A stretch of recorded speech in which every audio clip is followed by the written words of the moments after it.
normal low is 71. The record low is 52 degrees.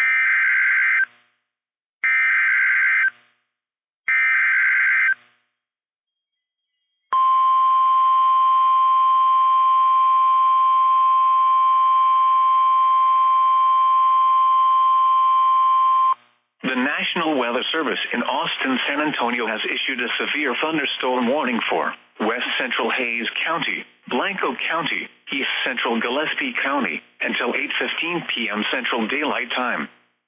At 7:07 p.m. Central Daylight Time, a severe thunderstorm was located near Sandy, or 12 miles west of Round Mountain, moving southeast at 30 miles per hour. Hazard, 60 miles per hour wind gusts and $half-size hail. Source, radar indicated. Impact, hail damage to vehicles is expected. Expect wind damage to roofs, siding, and trees.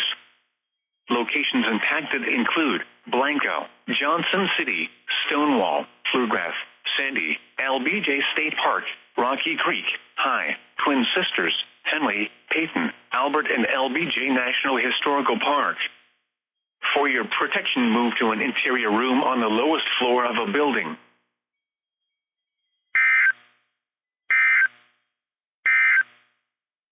The Austin